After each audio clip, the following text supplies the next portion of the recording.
2 days down, 2 to go. So day 3 of Cheltenham is upon us, and I've managed to nick another Timeform expert today to run through the card and hopefully pick out a few winners. It's Jamie Lynch's turn. So morning, Jamie. Morning, Nick. And I am coming live here straight from Cheltenham. Was down there for 2 days. Felt like I was at the centre of the universe, which is exactly what Cheltenham's supposed to do. And then you have dragged me back here to talk to these people on that mobile device in this room miles away. So the only solidarity I've got with Cheltenham still is this lanyard, my famous press lanyard, which I need to keep just to make me feel more at home, because that's where I should be. Fair enough. Yeah, no, I apologise for dragging you back to Halifax, and what more can I say? But it's the place to be, really. Yeah, it is the place to be. Yeah. Let's move on.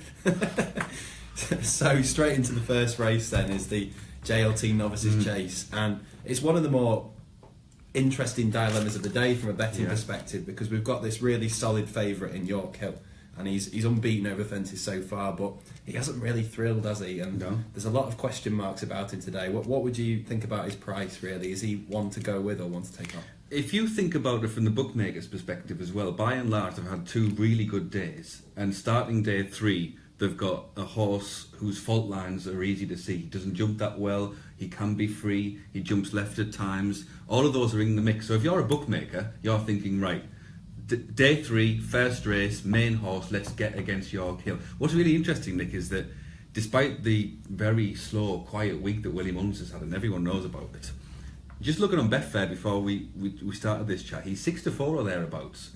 So there's not that much negativity around him by the people who were involved in the exchanges. And I'm just a real sucker for a talent such as York Hill. For me, it was almost the most complete performance of last year's Cheltenham Festival when he won the Neptune from Yanworth. And I'm just expecting and anticipating all those little flaws and quirks to be ironed out in time for his big day. We go back to Vatua, who was sensational in this race. He had his problems as a novice. He actually finished second, and because he nearly fell in one of his prep runs. And had question marks about his jumping.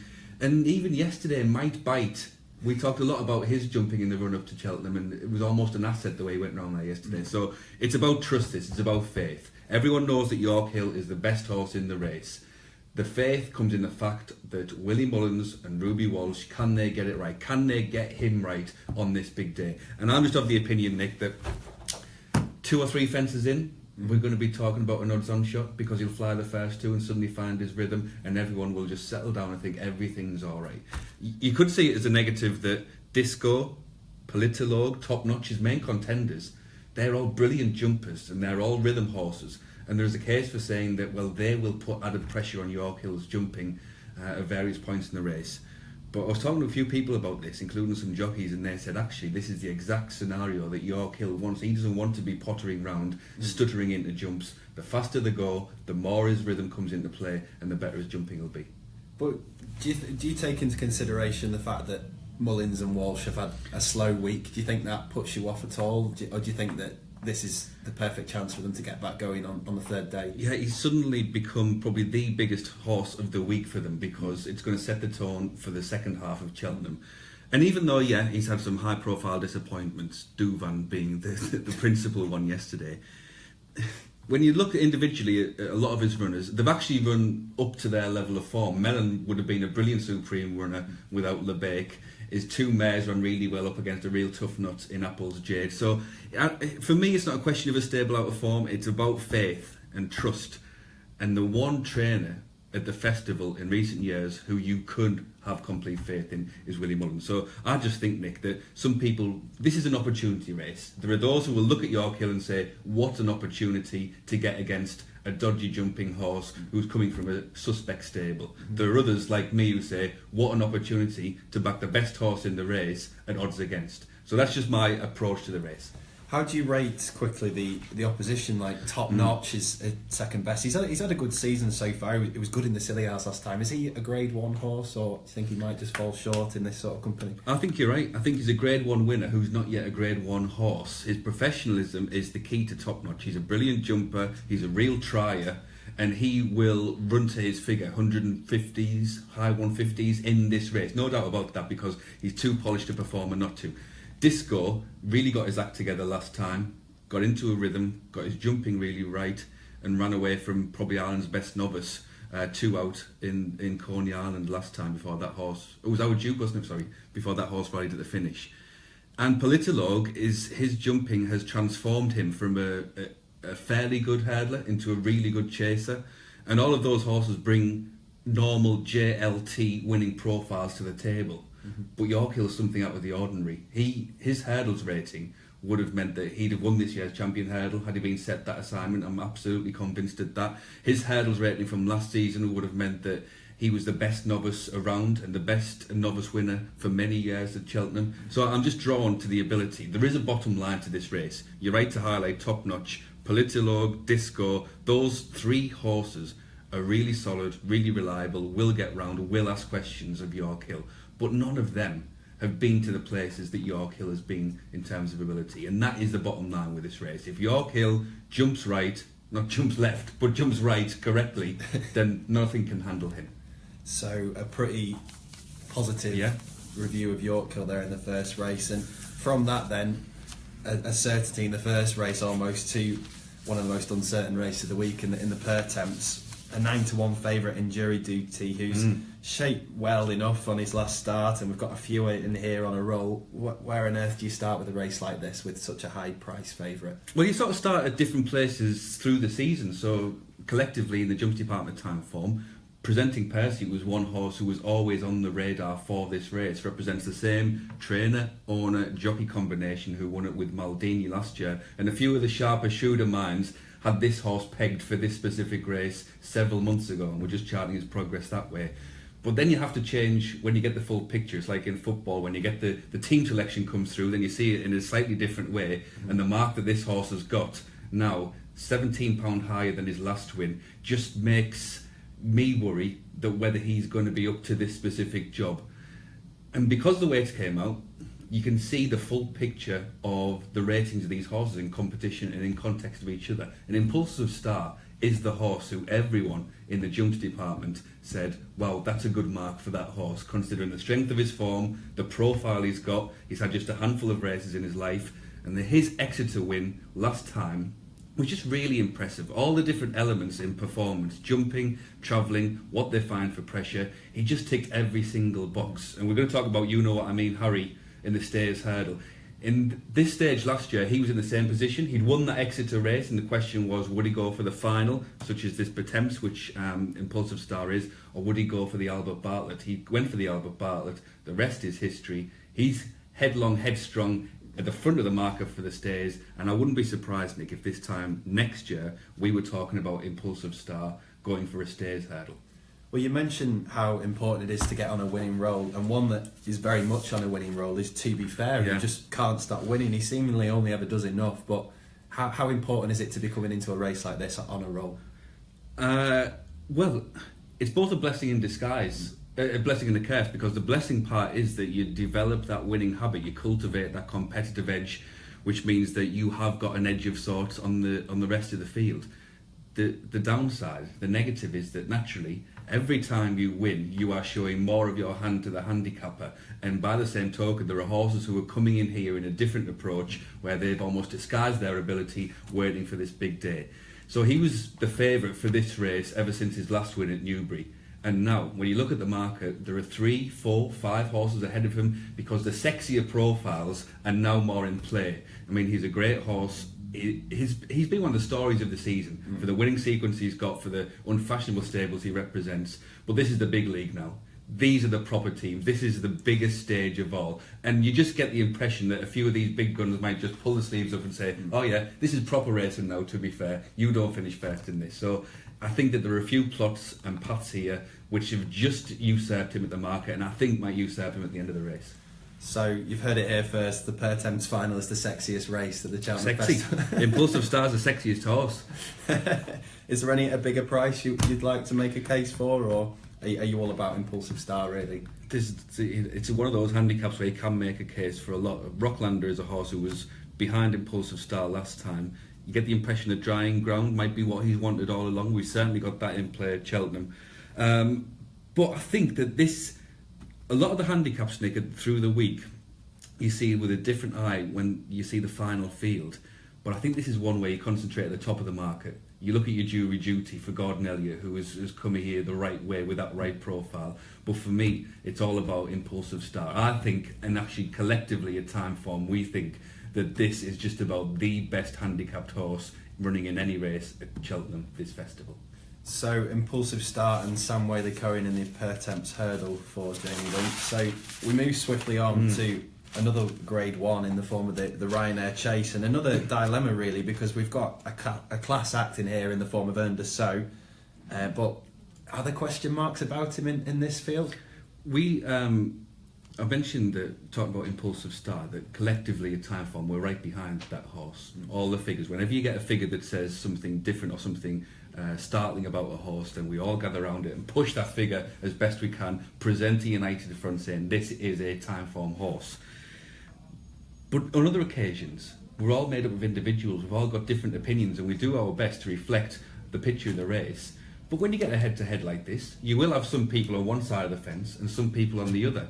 And for a few weeks now, I've been looking at this race and more leaning to one side of the fence. In fact, I'm about 4 yards to one side of the fence now because I'm so much behind a horse. And then we had our Timeform Cheltenham preview night in Manchester, which was on Facebook Live, if some of you could see that, with a bit of lip reading along the way. And I was very quiet. I was very, very quiet through that. I was semi-host, and that gives me the opportunity and the position to abuse, to just be quiet and calm and collect my own thoughts when I need to. And that's because I was very scared. I was scared that the brains of Timeform, the proper men at Timeform, to a man, all said, Earn de So is the wrong price. He should be 6-4. You look at his ability, you look at his record, you look at what he's done this season, and why wouldn't you say that that horse is just going to roll on through a Ryanair? I've always been on the opinion that the ground is really important to him, and that's been a big swing factor in the last week, the fact that it is good ground, or near as much good ground at Cheltenham, because the softer the ground, the more potent Earn de So is, and it's the combination of the trip and the ground. This is a horse who has had that eagerness fostered by going over 2 miles so far this season, and now he's going to be asked to stretch out to 2 mile 5. Really, given the race he's won and given everything we know about Earn de So, he should have run in yesterday's champion chase, but obviously they had to make way for Douvan because he is the star chess piece around which all the others revolve. So he's doing something different here compared to what he has been this season. You could say Empire of Dirt it is as well, because he's probably a Gold Cup horse.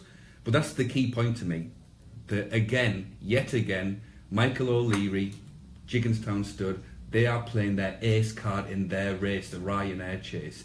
Don Cossack ran in this before he went on to win the Gold Cup, and I get that feeling here. Reading between the lines, Gordon Elliott would love to run this horse in the Gold Cup, but it sounds like he's obeying orders and running it in the Ryanair Chase. So the ground swings things towards Empire of Dirt. He's a really classy horse. He showed that at the festival last year when he won a handicap more or less on the bridle. And since transferring to Gordon Elliott, he's turned into a real dynamic horse.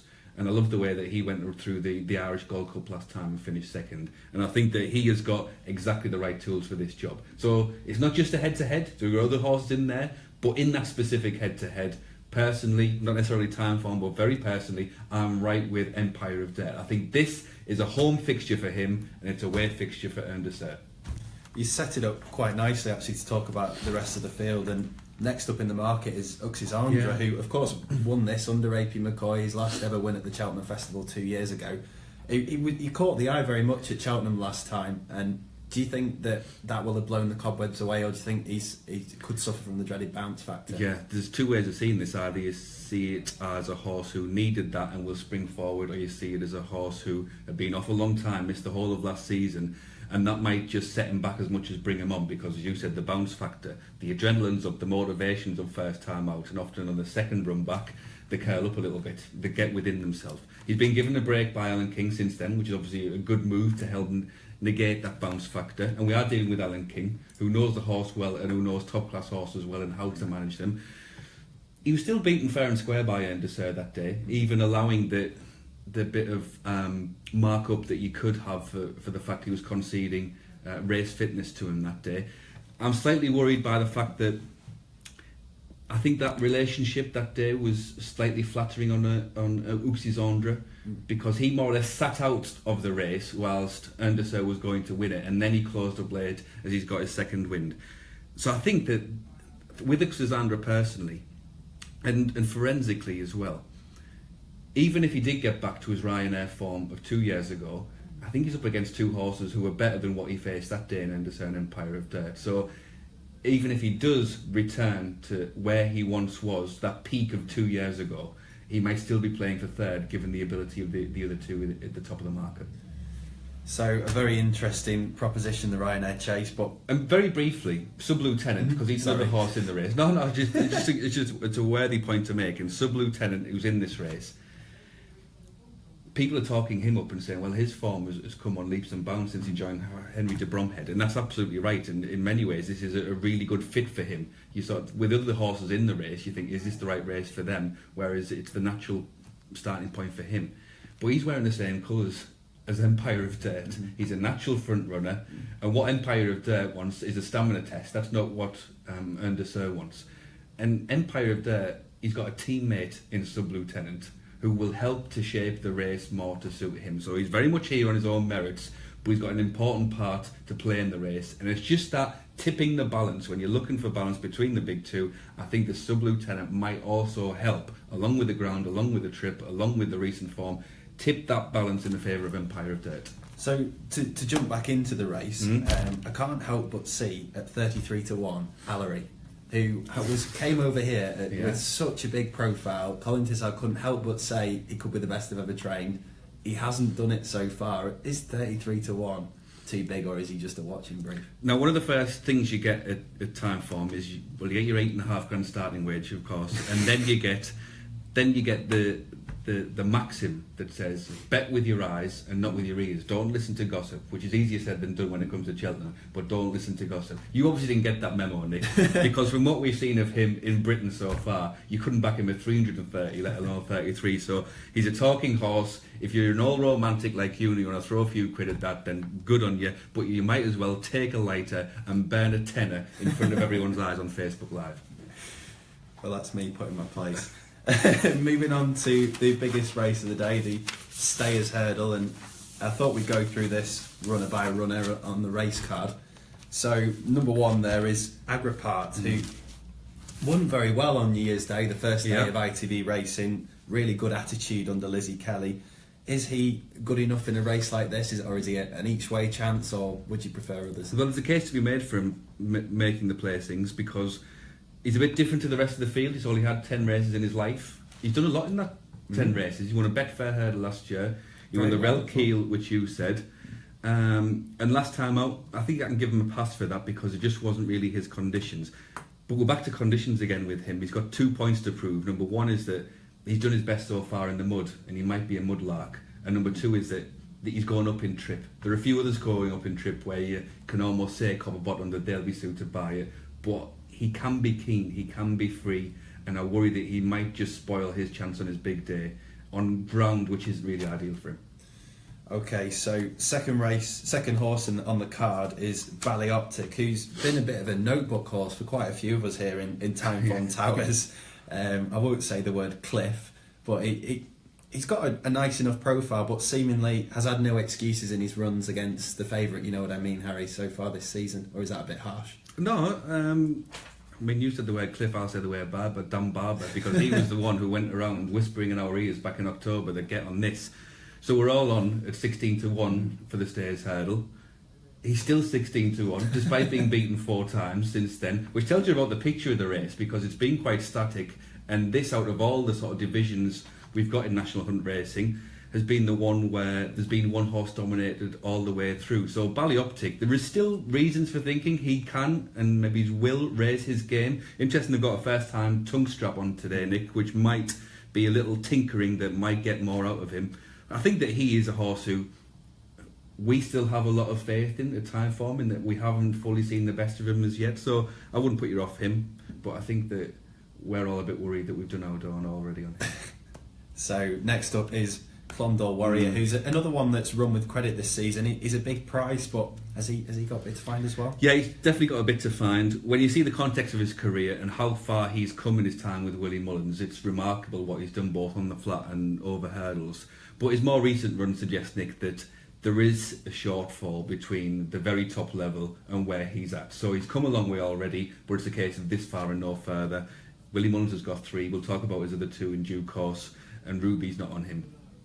Now, one that stands out, especially in the betting, is Cole Harden, who, of course, won this 2 years ago and has very much come back with a bit of a bang, really. Ran with credit last time out on Festival Trials Day.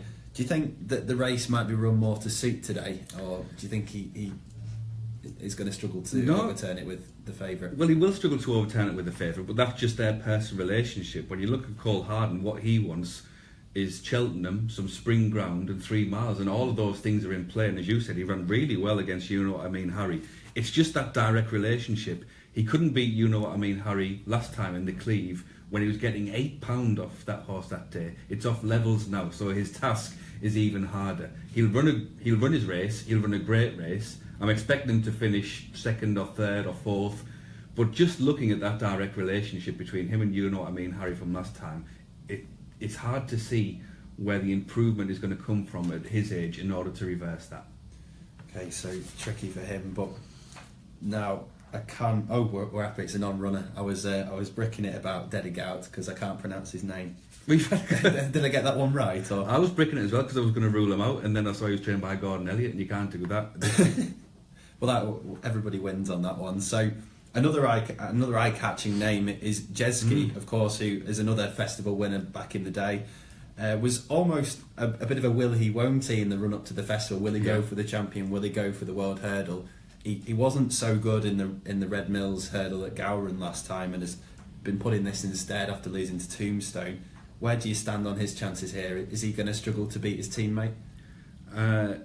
I'm disinclined to talk about Jeski because I drove to work today in a Skoda, and it wouldn't have been a Skoda if it wasn't for Jeski. It would be a far more high-powered, high-value car because every time me and Jeski have crossed swords, he's come out on top. That's the big worry with him, that I can never get him right, and despite being 9 now, I'm still not confident. Here's the thing with Jeski.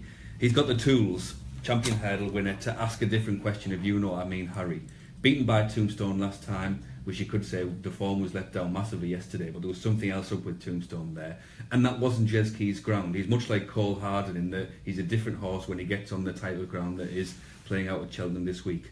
And he certainly is one who might give Harry a sleepless night. I don't think that Harry's either sort of laid back horse who I don't think much troubles him in anything about life.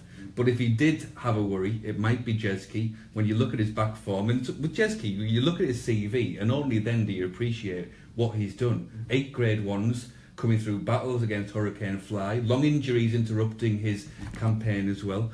So Jeski's a marvellous horse, one I've always got wrong. And a little bit of me sort of wants him to really run well, and a little bit of me thinks that if there's one horse in the field who can ask a different question of Harry, it is him.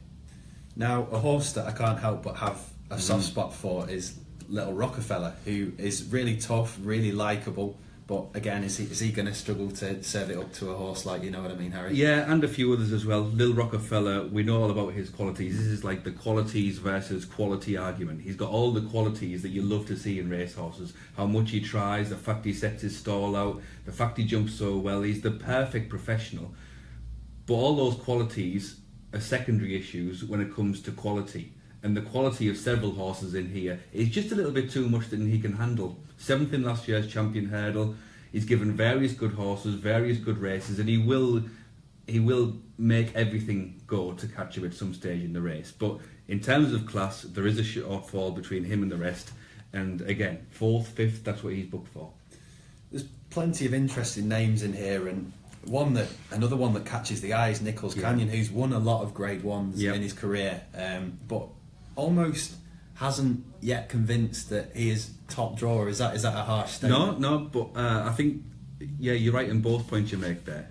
But this isn't a top draw race. Again, this isn't your average stays hurdle in terms of the quality. Think of recent winners: Thistlecrack, Big Bucks, Barracuda, English Drever. Harry isn't yet in their bracket. That's it's an important point to make about this race. He's the best of the rest in terms of what we've got in the division. So Nichols Canyon is very much at home in this sort of Grade 1.5, as it is almost the race it is.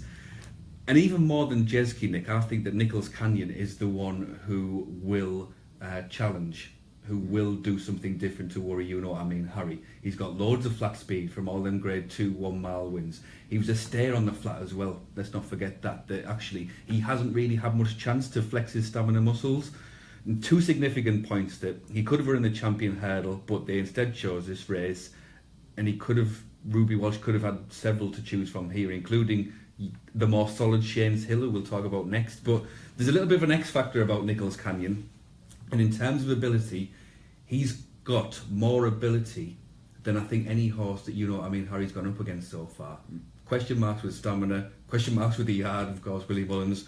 But I think that Nicholas Canyon, if we were talking about a shock tomorrow, that Nicholas Canyon is the one who, when you look back and say, oh yeah, I can see why he might have beaten, you know what I mean, Harry. The trip helped him, a class horse on his day, and doing something different. So I think that, you know, it's about percentages, this. If you were at home and you want to play the percentages, you know what I mean, Harry, ticks every single box. But if you want to take more of a flyer, I'd recommend Nicholas Canyon. So his teammate is Shane's Hill. Yeah. As you say, a very solid profile. How interesting is it that Ruby Walsh has gone for Nicholas Canyon over him? Yeah, I think it is interesting, and I think it says more about Nicholas Canyon than it does about Shane's Hill. But I think that Ruby thinks the sort of same that I am. Me and Ruby don't. I'm not saying we're of the same minds at all, but I'm just thinking that, you know what Shane's Hill can do? You don't really know what Nicholas Canyon can do at this trip, and that is the exciting part. So he's taken a flyer with him. But Shane's Hill, like a few horses we've talked about, it's just that little class bridge between him and, you know what I mean, Harry specifically. He's probably the best of the Irish challengers in what's coming over so far in terms of a season he's had. And his festival record, Nick's brilliant, isn't it? Second in the RSA over fences last season, second in the Supreme the time before. So he's got the festival form, he's got a really solid profile, but it makes me think that the Ruby thinks that he can't win it on Shane's Hill, whereas he might be able to win it on Nicholas Canyon.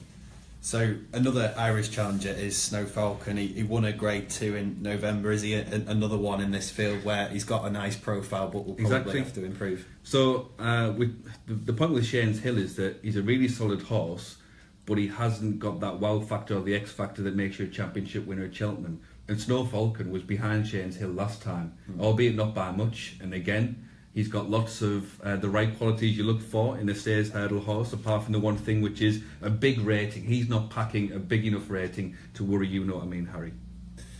Which leads us very nicely into, you know what I mean, Harry. He's a Timeform horse in focus. He's top rated. He's won, is it 9 on the bounce with Harry Fry since joining the yard? But it doesn't sound like he's bomb-proof. The only downside with, you know what I mean, Harry, is the point I alluded to earlier. It's that you look at the Premier League table.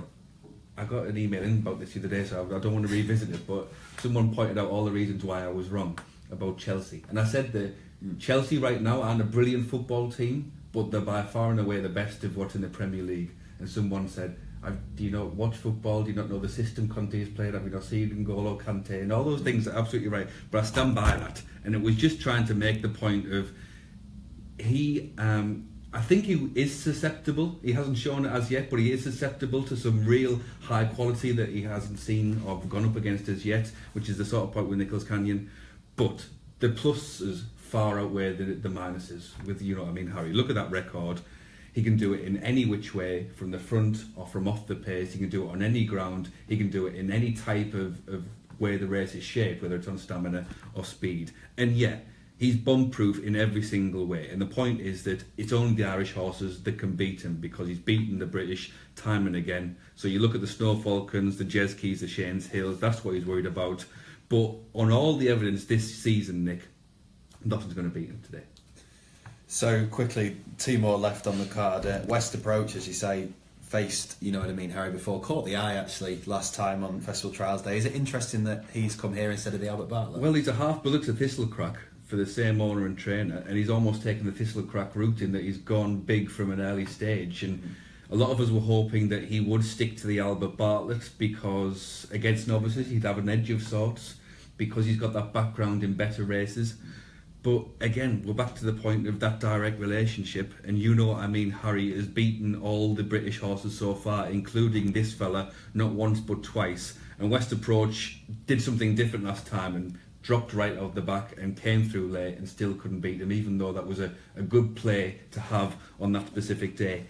He's the one horse probably from Britain who, because it's his first season over hurdles, you can see a bit more natural improvement in the way that his career trajectory is going. He might find a few more pounds, but I think it's a big job for him to turn around that with, you know what I mean, Harry. So last but not least is another familiar name in Zarkanda, who was third in this 2 years ago. Solid enough this season. Is he the sort of horse that could pick up the pieces if it all goes at Bedlam? Or remember on our preview night when someone from the audience suggested you'd forgotten about Zarkanda in the race? I thought Martin Dixon was going to go down and hit him when he was so offended by this fella saying that Zarkanda was one of the toughest horses around, because he's convinced, and I think a lot of us convinced, that Zarkanda's pretty flaky. He finished third and fourth in the last two renewals in the Stayers Hurdle, and the point with him is that if not then, why now? He's older. He is coming in off the back of a win, but it was one of those where the race fell apart a bit. Petit Swan was his only real challenger that day. And Zarkanda, I think his window of opportunity for winning a Stayers Hurdle has gone. And I think that for 9/10 of the race, if you back him, you think you'll be onto a winner, or certainly a placed horse. But then, when he has to really try and put his head down, that's where he falls apart. So a few of the Timeform are hoping, for embarrassment's sakes, that Zarkanda doesn't cruise through and win on the bridle.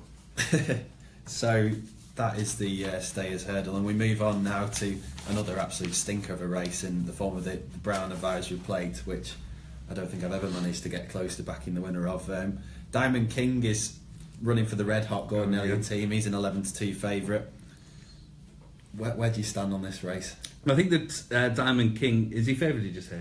Yeah, I've got the odds checker. I think he is, so I've got him as favourite this morning. And it's easy to see why, isn't it? Because of who he's trained by and the fact that he's done this once before over hurdles last season. He plotted his path to the Coral Cup and he won that.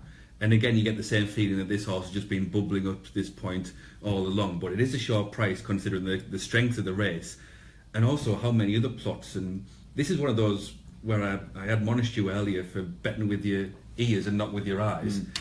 But this race, more than any, Nick, in the last fortnight of previews and chats and in-pub discussions, this race, more than any other, has been the target of various plots. So I've heard that Art Moresque is a good thing for the race. Bouveril, another one of Paul Nicholls, has been coming here all along. Starkitect is a David Pipe horse who he's been in several races at the festival, or was entered, and this is the one chosen for him, and a lot of people know about his qualities. I even heard that Joe Tizard thinks that Sizing Cadelco is his best bet at the meeting. So you get the impression all along that this is Diamond King is one of several horses who've come here with the intention of really showing up fully to the party on this big day. With all that in mind, there is a horse in here who is very much under the radar and is a very big price, and it's a horse called Rock Gone of Dr. Newland. And Dr. Newland has got a real knack of winning these big races sort of unexpectedly, and he is really good at identifying which horses are right for which races, because you look at him, Nick, and you wouldn't think that he's automatically the right fit for this race. He's a novice, he's had just 3 runs over fences, but every time we've seen him at Timeform, we've got the strong impression that there's more coming, that there is a plan to him somewhere. So we were eagerly, our eye was coming out on a stalk to try and find which race he was in at the Cheltenham Festival. He was in several. This is the chosen one for him, and it's really significant, I think. So we've got a 9-year-old who's had half the racing of most 9-year-olds, who seems to be in the middle or in the back end of building up to this plan that might come to fruition. And at a big price, I urge you just to keep him on side in this race, whatever you back, because he's the sort of horse who could improve a lot in one hit, and that would be more than enough against horses who are by and large exposed and held in the handicap. Well, 33 to 1 Rock Gone, so definitely want to stick a couple of quid on each way. Will you do? Will you have a few quid on? Oh, I might do. Yeah. Better than back an Allery. Save the Allery money and put it on Rock Gone. That's the only advice. Well, last but not least is the Kim Muir, and plenty of types in this one. I mean, there's one that's caught my eyes, is Southfield Royale. Yeah. He's Timeform top rated. Where do you stand in this race? This is one of those where from several weeks out, I've been banging this Southfield Royale drum. I was doing something on At the Races where we picked out 6 sexy handicappers, and he was number 1 on the list. But the closer the races got, and the more you look at the opposition, the less confident you feel, and I'm now sort of backing away from this and trying to distance myself. Now, the case is simple, is that you go back to last year, Nick, how well he ran at the festival, the fact that he's form ties in with Native River and T for 2 Gold Cup horses who are running tomorrow. And he's had just one run this season, and he's had probably just one target all along, which is this. So he returned from an absence in the Sky Bet Chase at Doncaster, where he made a mistake at the first, he was hampered at the second, and that was it really, game over. But you can trust Neil Mulholland. I'm hoping and praying that Neil Mulholland has the best day of his life today, because Impulsive Star and Southfield Royale are 2 big handicap bets for me. And it's interesting that James King, Mr. James King, because the Kinmue is an amateur riders race, so it's restricted to non-professionals. And despite the Doncaster race being open to professionals, he booked James King for this horse to almost get a sight, to get a feel for each other, because this was the target all along. So I really like this horse. In profile, in terms of form, his handicap mark, the stable, it all fits. But it's just one of those instances, Nick, where you see that there's 24 runners in the race, you see some of the names associated with them, and you smell a few plots here and there. And so the closer the race is getting, the less confident I'm getting. But you've got to stick to your gun sometimes, and my gun has got a bullet which says Southfield Royal on it. Fantastic. So that is that, and yeah, thank you very much for joining us. We haven't done the Mayor's Novice, but I haven't got a strong view on that. God, I've forgotten the Mayor's Novice. Oh, that's terrible. That's completely my fault. Well, are you with or are you against the stance? That's terrible. I can only apologise for that. But I haven't got much to say on this anyway, Nick, so you're not letting anyone down. We might just edit this. Let's Dance. I've been really impressed by her. She beat the boys last time, and even though this is perhaps the wrong trip for her, 2 miles might be a bit sharp because last time her improvement has coincided with 2.5 miles. In form terms, she's done more than anything else in the race. But there is a middle ground that's going to bring her and the rest closer, and that is the trip, because she will be at it from a long way out. And you look at horses like, you know, for the people who are good enough to tune into Facebook Live, one of the selections on Timeform TV Focus, which is the jury team combine and look at the TV race the next day, is Veranda Blue, because they are surprised collectively that it's such a big price given the rating she's got. And it's one of those perfect races where you see Let's Dance, you see her price, you see her connections and think, yeah, that all makes sense. But the more you look into the race and the profiles and the form of others, that you think it's not going to be that cakewalk for Let's Dance that we all thought, especially not at this trip. So it's interesting that the lads who know far more about this than me have tipped up Veranda Blue on Timeform TV Focus.